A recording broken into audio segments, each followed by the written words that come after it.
Hello, my dear student. Welcome in our online science class. And our today's topic is clean technology. मेरे प्यारे बच्चों, आज हम इस वीडियो के अंदर क्लीन टेक्नोलॉजी नाम का आर्टिकल अच्छी तरह से समझ के लेने वाले हैं। तो क्या होता है क्लीन टेक्नोलॉजी, एक बार अच्छी तरह से समझ के लो। क्या दिया है यहां पर? Human being has made very fast progress in what technology. बच्चों, आपको पता है कि ह्यूमन बीइंग जो है वो हर एक फील्ड के अंदर आगे है। तो बच्चों, टेक्नोलॉजी के अंदर भी very fast progress human being ने यहां पर किया है। लेकिन जैसे जैसे टेक्नोलॉजी में वो आगे जा रहा है, उसका प्रोग्रेस हो रहा है, तो उससे क्या हो रहा है बच्चों? Environmental pollution also what increasing with the what same speed. एक तरफ टेक्नोलॉजी में हम प्रोग्रेस कर रहे हैं और दूसरा बच्चों अपना जो एनवायरमेंटल पोल्यूशन है वो भी ऑटोमेटिक उतने ही स्पीड से बढ़ रहा है। तो हमको क्या करना पड़ेगा? अपने को ऐसी टेक्नोलॉजी ढूंढना पड़ेगी कि अगर हम जब भी प्रोग्रेस करेंगे तो अपना पोल्यूशन ना हो। राइट, उसे कहा जाता है क्लीन टेक्नोलॉजी। तो आपने को क्या करना है? जब आपका प्रोग्रेस फास्ट हो जाएगा तो एनवायरमेंटल पोल्यूशन को भी क्या करना है? साफ करना है या क्लीन करना है। उसे कहा जाता है clean technology. We have to control on these air, water and soil pollution। जैसे अपना प्रोग्रेस होगा टेक्नोलॉजी के अंदर, ऑटोमेटिक बच्चों आपका air, water and soil pollution होगा। तो फिर आपको क्या करना है? For that purpose we use microbes. देखो बच्चों, जब भी प्रोग्रेस अच्छी तरह से होगा तो पोल्यूशन बढ़ेगा। अब पोल्यूशन को अगर रोकना है या कंट्रोल में लाना है तो बच्चों यहां पर आपको इस्तेमाल करना पड़ेंगे माइक्रोब्स। और आपने जो एनवायरमेंट है उसको क्लीन रखना पड़ेगा। उसे ही कहा जाता है बच्चों clean technology. We have to control on this air, water and soil pollution. For that purpose we use microbes. देखो बच्चों, अब हमको माइक्रोब्स का इस्तेमाल करना है and make our environment clean. और अपना जो आसपास का वातावरण है, जो एनवायरमेंट है, उसको बच्चों साफ रखना है। इस टेक्नोलॉजी को ही क्लीन टेक्नोलॉजी कहा गया है। अब मैक्रोब्स का कैसे इस्तेमाल करोगे? Microbes have natural ability. Microbe के अंदर बच्चों एक एबिलिटी होती है of decomposing the manmade chemicals. अगर मैनमेड केमिकल्स रिलीज हो रहे हैं तो उसको डिकम्पोज करने के लिए हमको इस्तेमाल करना होता है मैक्रोब्स। और मैक्रोब्स के अंदर एबिलिटी होती है उन मैनमेड केमिकल्स को डिकम्पोज किया जाए। Hydrocarbons and other chemicals are transformed with the help of what these abilities। बच्चों, बहुत सारे मैनमेड केमिकल्स रिलीज हो जाएंगे, उसके अंदर हाइड्रोकार्बन भी होगा, अदर कार्बन भी होंगे। तो आपको क्या करना है? उसको डिकम्पोज करना है या उसका एक फॉर्म में से दूसरे फॉर्म में, यानी हार्मफुल से यूजफुल फॉर्म में अगर हम उसका कन्वर्जन करेंगे तो बच्चों अपना ये जो एनवायरमेंट है वो क्लीन हो जाएगा। तो वो एनवायरमेंट हमको क्लीन करना है with the help of what? Microbes. यह है बच्चों आपकी क्लीन टेक्नोलॉजी। तो कैसे करेंगे? कुछ कुछ बातें आपको ध्यान में रखना है बच्चों। आपको पता है फ्यूल के अंदर बच्चों सल्फर होता है, और जब भी फ्यूल हम बंद करते हैं तो सल्फर बच्चों उसका डिकम्पोजिशन होता है या कंबस्शन होता है। और कंबस्शन होने के बाद सल्फर डाइऑक्साइड नाम का हार्मफुल गैस यहाँ पे बच्चों रिलीज होता है। तो ऐसे कुछ मैक्रोब्स है, वो क्या करते हैं? फ्यूल के अंदर का जो सल्फर है वो यहां पे बच्चों बाहर निकालते हैं। सब मैक्रोब्स remove the sulphur from what? Fuels. Fuel में से सल्फर को गायब करना, यानी ये हो गई क्लीन टेक्नोलॉजी। राइट। उसी तरह से बच्चों metals like copper, iron, uranium leach into what? Environment. देखो बच्चों, कभी कभी क्या होता है, कॉपर, आयरन और यूरेनियम नाम के जो मेटल्स है वो एनवायरमेंट के अंदर ऑटोमेटिक ऐड किए जाते हैं या रिलीज किए जाते हैं। तो बिफोर लीचिंग, लीचिंग का मतलब बच्चों वातावरण के अंदर इन्वॉल्व हो जाना या ऐड हो जाना। तो before leaching these are converted into what? Compounds. बच्चों, अगर ये हार्मफुल आपको लग रहे हैं तो उसको कन्वर्ट अगर आपको करना है अदर कंपाउंड के अंदर, तो कुछ आपको मैक्रोब्स का इस्तेमाल करना पड़ेगा। और वो मैक्रोब्स है with the help of what? Thiobacilli and sulfobacilli. ये दो वर्ड आपको ध्यान में रखना है बच्चों, ये बैक्टीरिया के नाम है। थियोबैसिली एंड सल्फोबैसिली, ये दोनों क्या करते हैं बच्चों? कॉपर, आयरन और यूरेनियम नाम के जो मेटल्स है उनका एनवायरमेंट के अंदर रिलीज होने से पहले उसका क्या करते हैं बच्चों, अलग कंपाउंड के अंदर कन्वर्जन करते हैं। और बच्चों ये है आपके थायोबैसिली एंड व्हाट सल्फोबैसिली। अगर आप ये पिक्चर देखोगे तो बच्चों ये बैक्टीरिया आपका इस्तेमाल कन्वर्जन करने में करते हैं और अपनी टेक्नोलॉजी को साफ रखते हैं। चलो दूसरा एक छोटा सा आर्टिकल है बच्चों, उसी के अंदर ही स्पिलिंग ऑफ पेट्रोलियम ऑयल। कभी कभी क्या होता है बच्चों, आपको पता है एनवायरमेंट के अंदर या सी कोस्ट के ऊपर या समुद्राच्या पाण्याच्या वर क्या होता है, कभी कभी पेट्रोलियम ऑयल का स्पिलिंग होता है। देखो बच्चों, आपको पता है कि समुद्र या समंदर के अंदर बच्चों अलग अलग शिप्स होते हैं और वो कभी कभी क्या करते हैं, ऑयल एक जगह से दूसरी जगह पे भी लेके जाते हैं। तो ऐसे सिचुएशन में अगर कुछ एक्सीडेंट अगर हो गया या ये ऑयल वेल में से अगर ऑयल रिलीज हो गया तो वो जो ऑयल होगा वो क्या होगा, पानी में मिक्स होगा। और पानी में मिक्स होने की वजह से क्या होगा, पानी के अंदर ये जो एक्वाटिक एनिमल्स है या प्लांट्स है बच्चों, उस ऑयल की वजह से क्या होगा, उसको ऑक्सीजन नहीं मिलेगा और वो मारे जाएंगे, राइट ना।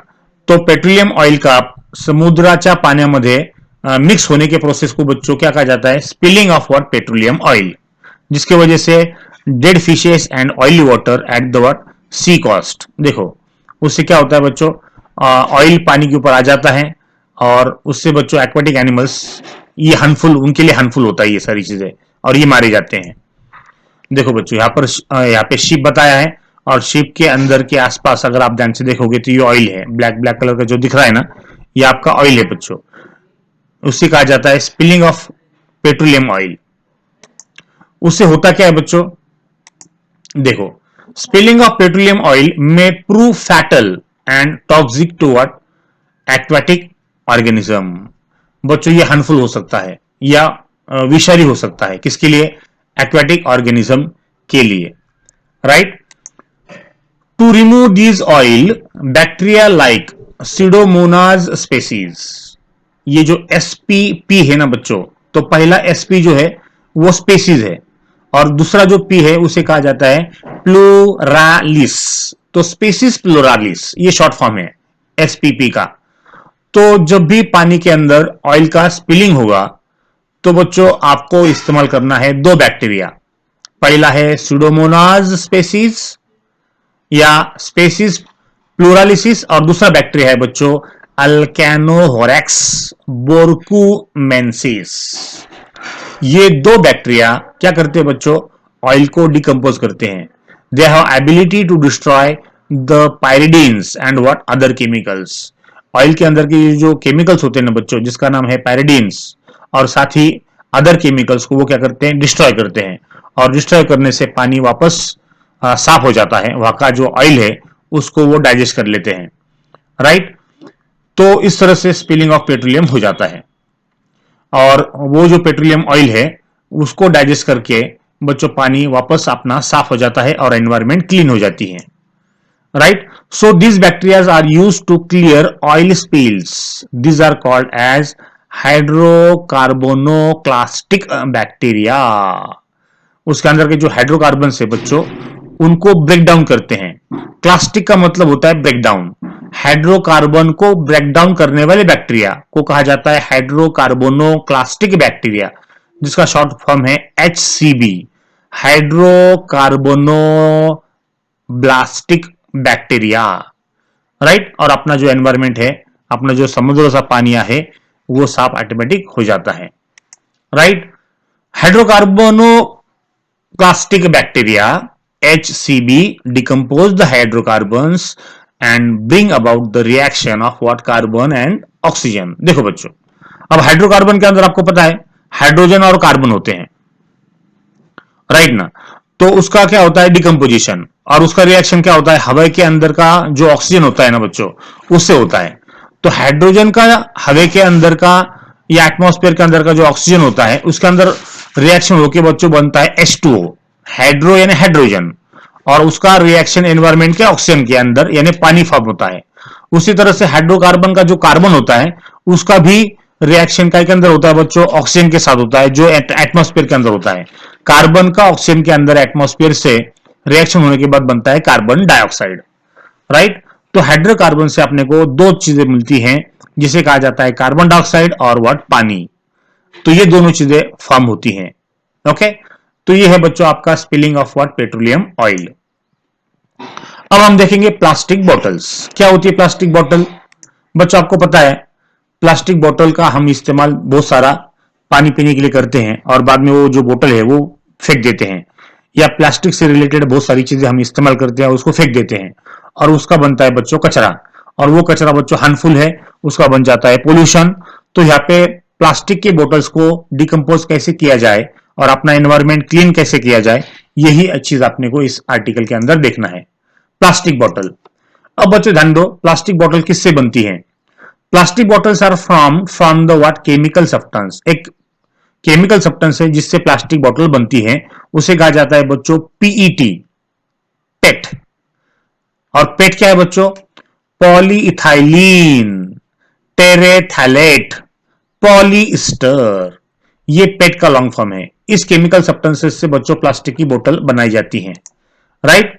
तो बच्चों ये जो प्लास्टिक बोतल है, इसको अगर डिकम्पोज करना है तो आपको जो है पीईटी को डिकम्पोज करना पड़ेगा, और उसके लिए बच्चों इसको अगर डिकम्पोज करना है और आपको क्लीन टेक्नोलॉजी बनाना है तो आपको दो टाइप के स्पेसीज, ये बैक्टीरिया आपको इस्तेमाल करना पड़ेंगे, और वो है बच्चों, पहला है फिब्रियो, विब्रियो नाम के स्पेसीज, और सेकंड वन है एडिनोलिला सकाइनेसिस, राइट।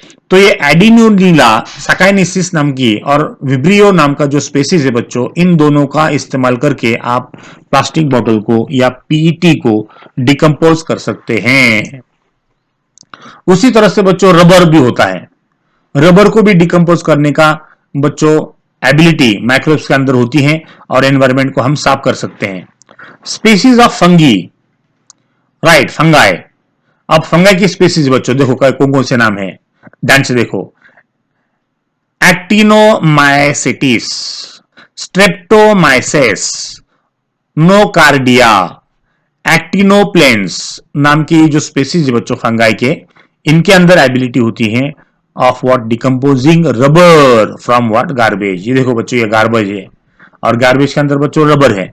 तो रबर को अगर आपको डिकम्पोज करना है तो ये जो स्पीसीज यहाँ पे आपको दिए गए हैं उनका इस्तेमाल करके आपको रबर को भी डिकम्पोज करना पड़ेगा, और आपकी एनवायरमेंट को क्या करना पड़ेगा, क्लीन या साफ करना पड़ेगा, राइट। और एक चीज है बच्चों जो एनवायरमेंट को हार्मफुल है, और वो है सल्फ्यूरिक एसिड, जिससे बच्चों दो चीजें होती हैं, एसिड रेन, राइट, आपको पता है एसिड रेन। और बच्चों ये जो माइंस होते हैं ना, तो माइंस से भी सल्फ्यूरिक एसिड जो है रिलीज होता है। तो ये जो दोनों चीजें हैं, एसिड रेन और sulphuric acid comes from what, mines, ये दोनों चीजें बच्चों अपने लिए हार्मफुल है। Sulphuric acid is what present in what, acid rain. उसके अंदर एसिड रेन के अंदर बच्चों सल्फ्यूरिक एसिड होता है, और materials coming out of what, mines, mines से या खान से जो भी मटेरियल रिलीज होता है बच्चों, उसके अंदर भी सल्फ्यूरिक एसिड होता है। उससे होता क्या है बच्चों, एसिड रेन से सल्फ्यूरिक एसिड का जो कांटेक्ट है वो आ जाता है किससे बच्चों, मेटल से। देखो यहाँ पे कॉपर का रस्टिंग हो गया, कोरोजन हो गया, और यहाँ पे बच्चों आयरन का भी कोरोजन हो गया, तो यहाँ पे बच्चों रस्ट बन गया, और यहाँ पे बच्चों कॉपर का यहाँ पे बच्चों कोरोजन हो गया है। देखो यहाँ पे ग्रीन कलर का एक सब्सटेंस यहाँ पे कोट हो गया उसका, और यहाँ पे बच्चों लाल कलर का या ब्राउन कलर का ब्रिज के ऊपर एक सब्सटेंस फॉर्म हो गया है जिसको आप रस्ट बोलते हो। तो सल्फ्यूरिक एसिड से क्या होता है बच्चों, ये अलग अलग तरह की जो बिल्डिंग्स है उसका भी कोरोजन होता है। देखो बच्चों पहले ताजमहल जो मार्बल से बना हुआ है, पहले कैसे था और अभी कैसे है, राइट। तो सल्फ्यूरिक एसिड से ये सारी चीजें अफेक्ट करती हैं। Sulphuric acid, halogen of metals present in the statue. आपको पता है स्टैच्यू जो कॉपर के बनते हैं तो उसका एरोजन होता है, ब्रिजेस लोखंड के बनते हैं, और buildings occurs due to what, sulphuric acid, right. तो बच्चों पुतळ्यांचा ब्रिज यानी क्या, पुलांचा आणि वेगवेगळ्या इमारतींचा काय होतो, कोरोजन यानी खराब होता है वो चीज, काय के वजह से, सल्फ्यूरिक एसिड के वजह से। तो आपको क्या करना है, ऐसे बैक्टीरिया ढूंढना है जो सल्फ्यूरिक एसिड को खा जाए। तो sulphuric acid is a source of energy for some species of what bacteria. कुछ बैक्टीरिया ऐसे हैं जिसके जो क्या करते हैं, सल्फ्यूरिक एसिड को as a source of energy इस्तेमाल करते हैं, और वो है बच्चों species like what, acidophilum species and acidobacillus ferrooxidans. Ferrooxidans, acidobelus या एसिडोबैसिलस फेरोऑक्सीडेंट्स नाम की जो दो बैक्टीरियाज है, ये बच्चों क्या करती है, सल्फ्यूरिक एसिड को एब्जॉर्ब कर लेती हैं और अपना जो एनवायरमेंट है वो क्लीन करती हैं। Hence this bacterias can control the soil pollution occurring due to what, acid rain. बच्चों ये दोनों बैक्टीरिया की वजह से एसिड रेन में से, एसिड रेन से जो भी सॉइल पोल्यूशन होता है, सॉल्ट का जो प्रमाण सॉइल के अंदर जो बढ़ जाता है बच्चों, इससे वो ऑटोमेटिक कम हो जाता है और एनवायरमेंट अपनी क्लीन हो जाती है। ओके, चलो और एक आर्टिकल है छोटा सा बच्चों जिसको आप यूरेनियम बोलते हो। आप यूरेनियम के इस्तेमाल करते हो इलेक्ट्रोप्लेटिंग के अंदर, और बच्चों एटॉमिक पावर प्लांट के अंदर यूरेनियम का इस्तेमाल किया जाता है। लेकिन उससे होता क्या है बच्चों, water soluble salts of uranium are present in the waste produced during what, electroplating and in influent release in the environment from the what, atomic energy plant। देखो बच्चों, इलेक्ट्रोप्लेटिंग से या एटॉमिक एनर्जी प्लांट से ये जो uranium है जो पानी के अंदर सोल्यूबल है, उसके सॉल्ट्स बच्चों, सॉल्ट ऑफ यूरेनियम यहाँ पे रिलीज होते हैं और जो पानी के अंदर सोल्यूबल है वो पानी के अंदर डिजोल्व हो जाते हैं और पानी अपना क्या है, हार्मफुल हो जाता है बच्चों, राइट। तो उससे क्या करना है, आपको ऐसी बैक्टीरिया ढूंढना है जो यूरेनियम को जो पानी में सोल्यूबल है उसका क्या बन जाएगा, इनसोल्यूबल सॉल्ट। देखो बच्चों, और एक बैक्टीरिया है जिसका नाम है जियोबैक्टर बैक्टीरिया। ये जियोबैक्टर बैक्टीरिया क्या करता है, convert these salts of uranium into insoluble salts. देखो जो सोल्यूबल सॉल्ट है उसका कन्वर्जन क्या में करता है, इनसोल्यूबल में करता है बच्चों, एंड देयर बाय प्रिवेंट दो salts from mixing with what, ground water source. देखो तो ये जो जियोबैक्टर बैक्टीरिया है ये क्या करते हैं, पहले क्या करते थे बच्चों, पहले क्या होता था, ये जो यूरेनियम सॉल्ट्स है ये पानी के अंदर डिजोल्व हो जाते थे। लेकिन जियोबैक्टर बैक्टीरिया क्या करते हैं, वो सॉल्ट जो है जो यूरेनियम के हैं और वो पानी के अंदर सोल्यूबल होते हैं, उनको बनाते हैं वो इनसोल्यूबल, और वो पानी के अंदर डिजोल्व फिर नहीं होते हैं। फिर उसको फिल्ट्रेशन से अलग किया जाता है और अपना जो पानी है उसको बच्चों साफ किया जाता है। इस तरह से ये जो क्लीन टेक्नोलॉजी है, इससे बच्चों आपका जो एनवायरमेंट है, आपका जो पानी है, आपकी जो सॉइल है, उसको साफ किया जाता है। ओके, यही था बच्चों आपका क्लीन टेक्नोलॉजी नाम का आर्टिकल। इस वीडियो को अच्छी तरह से देखो और इसको हर अच्छी तरह से समझ के लो। ओके बच्चों, चलो thank you very much, God bless you all.